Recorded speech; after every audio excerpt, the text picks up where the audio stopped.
Staff পরোটা কিন্তু অনেক রকমেরই হয়, কিন্তু এটা একদমই অন্যরকম একটা স্টাফিং পরোটা।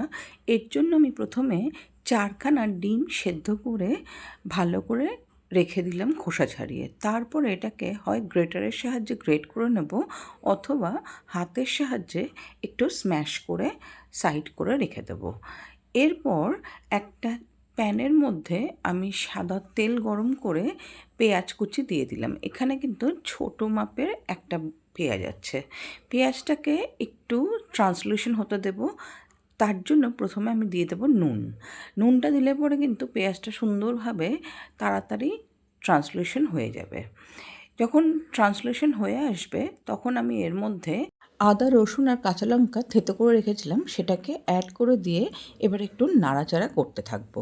যতক্ষণ না আদা রসুনের কাঁচা গন্ধটা যাচ্ছে ততক্ষণ নাড়াচাড়া করে নিয়ে এর মধ্যে অ্যাড করে দেবো শুকনো লঙ্কা, বা এখানে আমি ইউজ করেছি কাশ্মীরি লাল লঙ্কার গুঁড়ো। একটু জলের সাহায্যে দিয়ে এটাকে ভালোভাবে নাড়াচাড়া করব। জলটা যেই শুকিয়ে যাবে তখন কিন্তু আমি অ্যাড করে দেবো আগে থেকে রেডি করে রাখা ম্যাশ করা ডিমটাকে এর মধ্যে অ্যাড করে দিয়ে এবারে খুব সুন্দর করে নাড়াচাড়া করতে থাকবো।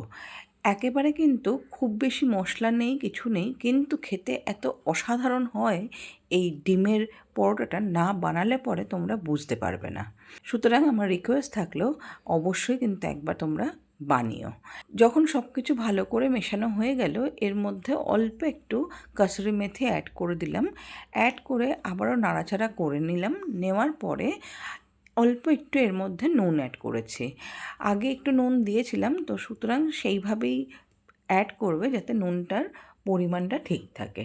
এবারে নুনটা দিয়ে খুব ভালো করে মিশিয়ে নেওয়ার পরে এই চিজ আমি এর মধ্যে দিচ্ছি। এই চিজটা দেওয়াটা কিন্তু অপশনাল, কিন্তু আমি বলবো এই চিজটা দিলে পরে এর স্বাদ বহুমাত্রায় বেড়ে যায়। তো অবশ্যই এটাকে স্কিপ না করে এটাকে দেওয়ার চেষ্টা করবে, সেটা যে কোনো চিজ হতে পারে। খুব ভালো করে নাড়াচাড়া করে নেওয়ার পর এটাকে ঠান্ডা হওয়ার জন্য আমি পাত্রের মধ্যে ছড়িয়ে রাখবো। এরপর আর কিছুই না, এবারে যেরকম ময়দা মাখতে হয় সেইভাবে ময়দা মেখে নেবে, যেমন পরোটার ময়দা মাখে। খুব বেশি নরমও না আবার খুব বেশি শক্তও না। আমি কিন্তু ময়দা মাখার দেখালাম না, দেখেই নিলে কতটা আমি নরম বা কতটা শক্তভাবে মেখেছি।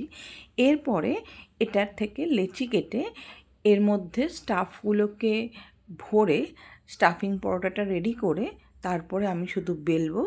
বেলার পরে আমি এটাকে খুব সময় ধরে আস্তে আস্তে ভাজতে থাকবো। প্রথমে কিন্তু তাওয়ার মধ্যে দিয়ে খুব ভালো করে দুদিকটা ভেজে নেব শুকনো তাওয়াতে। তারপরে এটাতে তেল দিয়ে সময় নিয়ে চারদিকটাকে চেপে চেপে ভেজে নেব। নেওয়ার পরে এটাকে গরম গরম সার্ভ করব। আর এটা না খেলে কিন্তু বুঝতেই পারবে না কেমন এটার টেস্ট। তো অবশ্যই রিকোয়েস্ট থাকলো এটা বানিও।